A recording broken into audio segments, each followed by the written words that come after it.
Good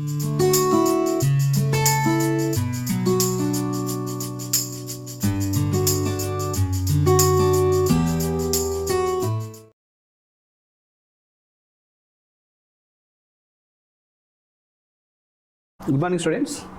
Today we are discussing about the topic is non-linear programming problems by using an dynamic programming approach in an optimization techniques. Okay. Now the subject is related to computer science related branches as well as the mechanical related branches. So in that today we are discussing about the non-linear programming problems by using a dynamic approach or dynamic programming approach. Okay. Today we are discussing what is the procedure behind we have to solve the non-linear programming problem using a dynamic programming approach. Okay. Then coming to the first of all, you know about what is the dynamic programming, then followed by what are the problems related to non-linear.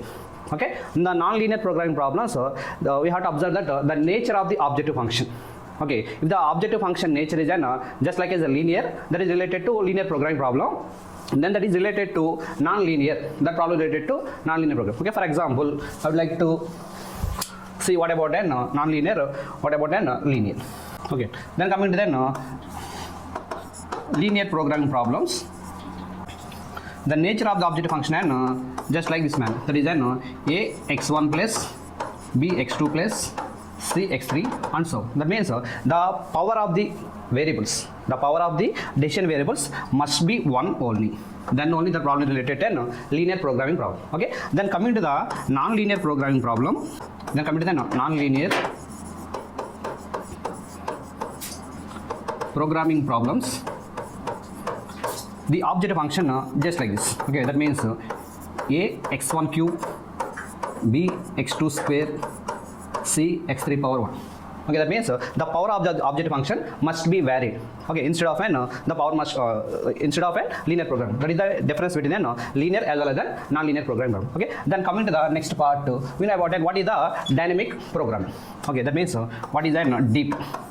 Okay, dynamic programming problem is totally depends upon the principle is called as Bellman's principle of optimization. Bellman principle of optimization. Okay, what about Bellman principle of optimization?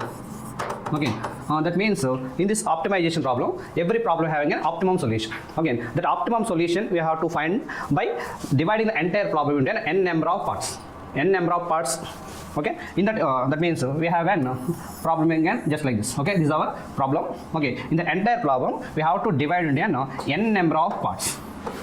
Then finally we have to find the each and every part. Okay, this is called as an sub problem. This is a sub problem 1, and this is a sub problem 2, this is a sub problem 3, and this is 4, and so on. The entire problem can be divided into n number of parts. Okay, in this process we have to find the optimal solution of an individual subparts. Then combine, finally get the optimal solution of an entire part. That is called a Bellman principle of optimization. That means the optimal solution of any problem, it contains the optimum solution of an sub problems. Okay, that is called a Bellman principle of an optimization. Okay, then we have to go for one numerical problem related to non-linear program problem. Okay, that is the problem is just like this. Minimize z, or is also called as an f of x also. Z is equal to f of x, that is equal to x1 square plus x2 square plus x3 square subjected to constraint x1 plus x2 plus x3 greater than or equal to 50. Okay, by using dynamic program DP. By using a dynamic programming, we have to solve this entire problem. Okay, first of all, you have to observe that what is the nature of this problem.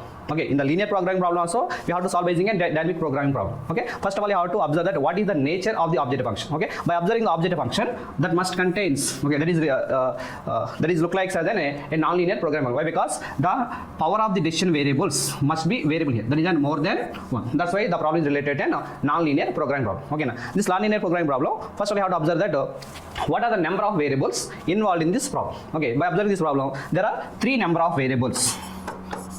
There are 3 variables involved in this problem. Okay, then this problem can be solved in 3 stages.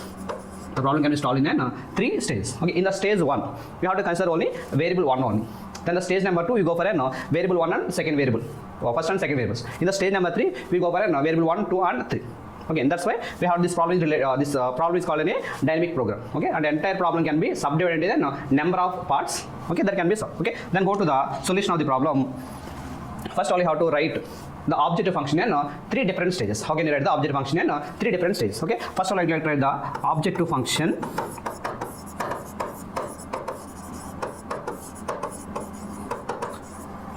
in different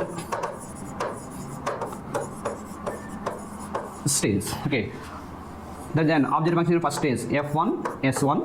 Okay, in the objective function in the second stage f2 s2. In third stage f3 s3. Okay, in the first stage we are only concentrated on the first variable of the objective function. Okay, that is the problem related minimization. That's why I can write minimum or minimization of x1 square. Okay, that's why always mainly consider the x1 variable that is then related to 0 less than and less than or equal to s1 only. Okay, then coming to the second objective function related to 2 variables. Okay, first and second, that is also minimization of or minimum of x1 square plus x2 square. Okay, you can write x2 less than or equal to 0 and less than or equal to s2 here. Then coming to third stage f3 of s3 is equal to minimum of 0 less than s3 less than or equal to s3 less than or equal to s3 here. Okay, then the objective function is x1 square plus x2 square plus x3 square. Okay, in the general way you have to write the objective function in 3 stages. Okay, then coming to the we have to write the some more relations related to this part. Okay, then coming to the the entire problem can be solved in 3 stages. Okay, first of all I'd like to write the stage variables here. Okay, in the stage 1, again we are always concentrated on the first variable. That's why you have to write s1 is equal to x1. Okay, stage 1 only you are always concentrated on the x1 variable. Okay, in the stage number 2 you are always concentrated on the second variable, the 2 variables x1 plus x2. In stage 3 x1 plus x2 plus x3. We have to depend on some more relations between these 3 stages. Okay, that means in the stage 1 whatever the optimal solution we get, that is utilized in the stage number 2. In the stage number 2 what are the optimal solution we get, that is utilized in the stage number 3. Okay, that's why you have to relate these 3 stages with respect to the variables. Okay, that's why I'd like to write this s3. Okay, in the s3 I can write this is an x1 plus x2 can be written as an s3 minus x3. Okay, in the same way I can write this h2 as, okay, or otherwise we can write x1 as h2 minus, okay, from the second equation x1 as x2 minus x2. Okay, these relations we can use in further calculation part. Okay, then go for the solution of this problem.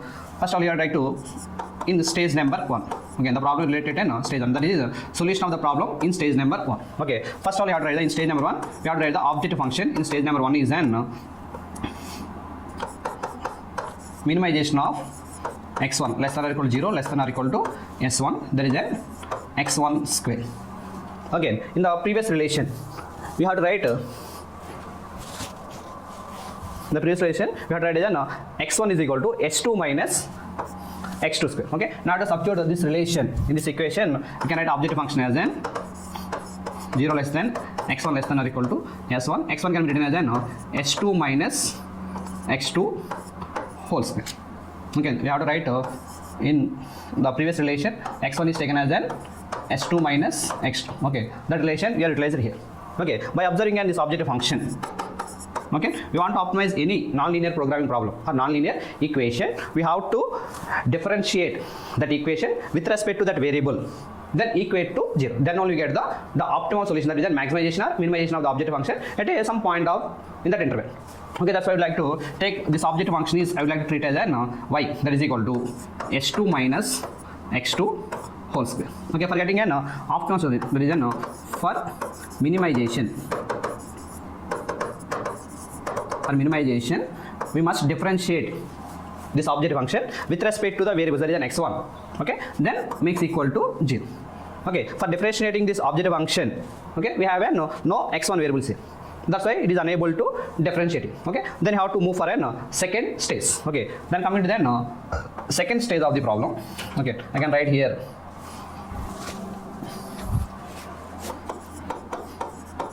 stage number 2.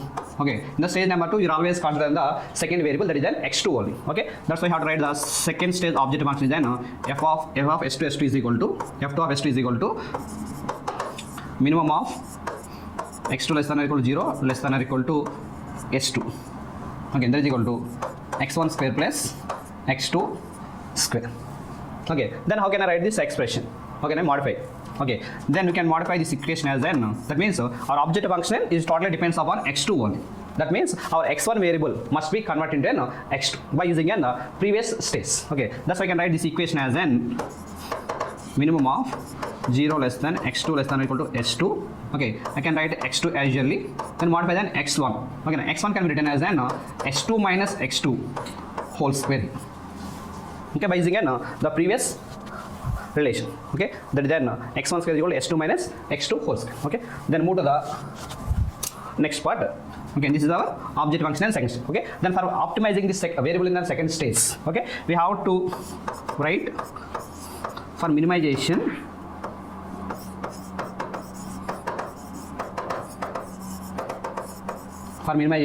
we have to consider y is equal to x2 square plus s2 minus x2 whole square. Okay, this equation must be differentiate with respect to the variable x2, then equate to 0. Then only we get the optimum solution, and at which point the objective function has an optimal value, that may be a minimum value or maximum value. Whatever it is, we get the optimal solution. Okay, that's why I'd like to differentiate this equation.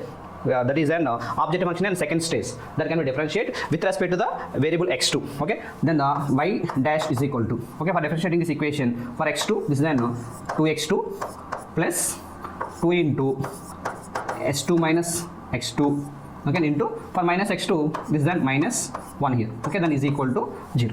Okay, then solving this equation we get then 2x2 minus 2s2 minus 2x2 is equal to 0.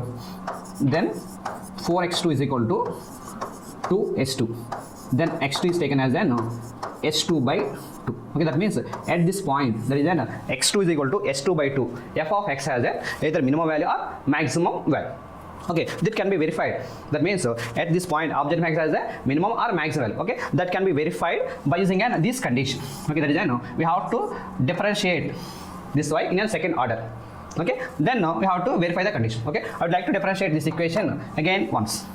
Okay, this y can be differentiated in 2 times. Okay, this is then first order differentiation. Again, this can be differentiated with respect to the same variable. Then you can get n y double dash is equal to 2x2, that becomes n 2, minus s2, that becomes n 0, then again minus x2, then there is a plus x2, here is n plus s2,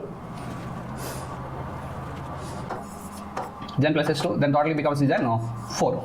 Okay, now for in the previous verifications, y double dash, again there is a second order differentiation, it is greater than 0. Okay, objective function has a minimum value. Object function has a minimum value at this position.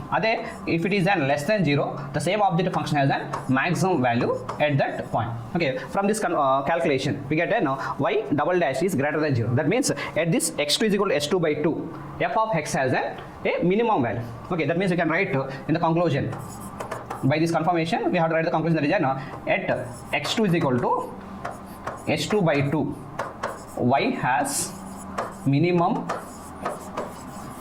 value. Okay, that minimum value is calculated y at x2 is equal to s2 by 2. Okay, that is also equal to write as an f2 s2. That is a minimum value in the second stage. Okay, that can be calculated by substituting this x2 as an s2 by 2 in our main objective function. That is now. Okay, we can write that our main object function becomes an x2 square plus s2 minus x2 whole square. Then we can write in place of an x2 we have to write s2 by 2 whole square plus s2 minus s2 by 2 whole square. Okay, by solving the entire equation, okay, we get an s2 by 2, here is an s2 square by 2. Okay, that is a total because an s2 square by 2 here. Okay, that is the minimum value at x2 is equal to s2 by 2 in the second stage. That is the optimal solution gained in the second stage is then f2 s2, that is equal to s2 square by 2. Okay, then you have to move for stage number 3. Okay, this is the solution you get in the second stage. That is an optimal solution gained in the second stage. Then go to the next stage. Okay, that is stage number 3. In stage number 3, we have to write the same previous procedure. That is, first of all, we have to write the objective function in stage number 3. That can be written as minimum of 0 less than or equal to x3 less than or equal to s3. That is in the stage 3, you are always considered the second variable. Okay, then objective function becomes x1 square plus x2 square plus x3 square. Okay, then you have to write the objective function. Okay, that means the entire objective function must be in an x3 variable only. Then only you have to optimize that equation. Okay, that's why I would like to change that objective function in terms of an x3. Okay, that can be performed by using the previous relations. Okay, then first of all you would like to write as x3 square. Then what about an x1 square plus x2 square? Okay, we have an you can see this conversions. S3 is equal to x1 plus x2 plus x3. Then second stage x1 plus x2. In third stage, in stage number 1, the first variable, that is an x1. Okay, by using this relation, we have to modify these conversions. Okay, that means this x1 plus x2 whole square. Okay, then how can I convert these variables then x3 only? Okay, by observing the previous, that is coming to the objective function in 3 stages. Okay, then by observing second stage, okay, we have to write here. Okay, x1, there is an x2 square plus, okay, x1 square is nothing but f1 of s1. f1 of s1. Okay, then coming to the third stage, we have to write x3 square plus, again, what about an x1 plus x1 square plus x2 square? Nothing but f2 s2. Okay, that's what I like to write f2 s2 here. Okay, by using this relation, okay, the objective function in third stage can be write by using this relation. You go further now. This one. Okay, that's why you have to write as x3 square is equal to f2 s2. That's the minimum value what you are getting in the third stage. That is utilized here. Okay, that's why you have to write as again. You can write the same thing. S3 is n. What about the optimal value in second stage? Again, f2 s2 is n s2 square by 2. Again, f2 s2 is n in the second last stage is n f2 s2 is n s2 square by 2. Okay, that value is utilized in third stage. Okay, but the variables must be in s2 only. Okay, then how can I convert this s2 into x3s? Okay, for that reason we have to use this equation. Okay, there is that means from this relation we can write x1 plus x2 is equal to s3 minus x3. Again, this x1 plus x2 is nothing but s2. Okay, then also can be written as s3 minus x3. Carefully observe this relation. x1 plus x2 is equal to s3 minus x3. Again, this x1 plus x2 is nothing but s2.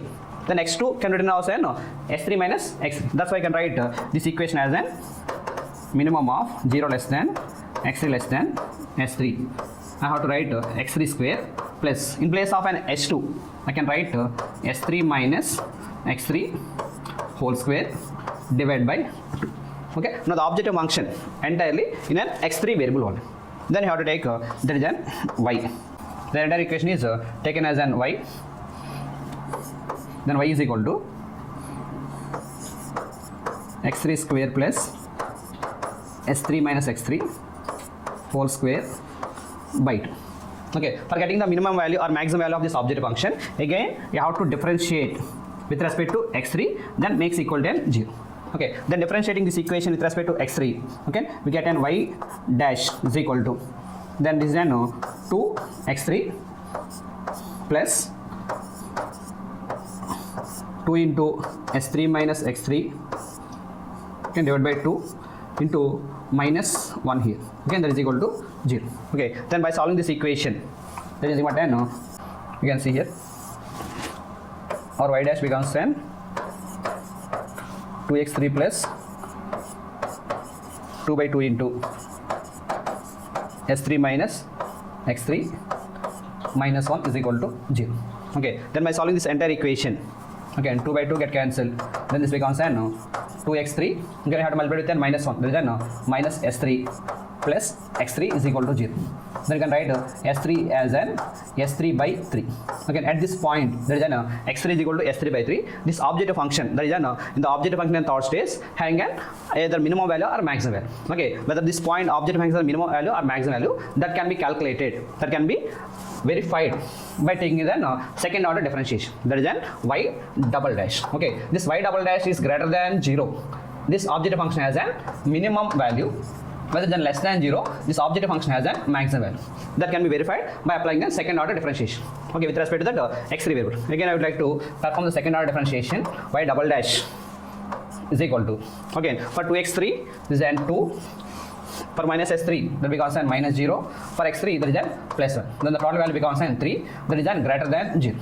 Okay, that means this objective function, there is an objective function in third stage has a minimum value at this point. There is an at the conclusion we have to write at x3 is equal to s3 by 3. S3 has minimum value. S3 has a minimum value. Okay, then what is that minimum value? Okay, that can be calculated by substituting that x3 value in our objective function. Okay, that's why you have to write by substituting all those. Okay, the f3 s3 at x3 is equal to s3 by 3. That is an f3 s3 minimum, that is equal to s3 square by 3. Then f3 s3 square by 3. Okay, there is a minimum value occurred in a third stage. Okay, then what about the magnitudes of these decision variables? That is, what is the x value and what is the next x1 value, x2 value, and x3 value. Okay, how can I calculate these three values? Okay, okay, for this calculation, in the stage number 3, s3 is taken as an x1 plus x2 plus x3. Okay, from the constraint equation, x1 plus x2 plus x3 is always greater than or equal to 50. Okay, by using this relation, okay, we have to write s3 is an almost or equal to 15. Then we have an f3 s3 that is equal to s3 square by 3 here. Okay, then substituting this s3 in this equation, we get an 15 whole square divided by 3. Then we get an 75 here. Okay, this is the minimum value of an objective function. Okay, then you have to find then these variables x1 plus x2 plus x3. Okay, by observing the third stage. Okay, in the third stage, again x3 is equal to s3 by 3. Okay, we know about this s3 value, that is 15 here. Then you have to write 15 divided by 3, we get an x3 is equal to 5. Then how can I get an x2, then x1? Okay, by using the previous relations, okay, x2 can be written as an s2 by 2. Okay, that means in the second stage, object function has a minimum value at this x2, that is an s2 by 2. Okay, that's why we get an what about an x2 value? S2 can be written as an s3 minus x3, then divided by 2. We know that s3 value becomes 15, then x3 value becomes 5. Then by solving this equation,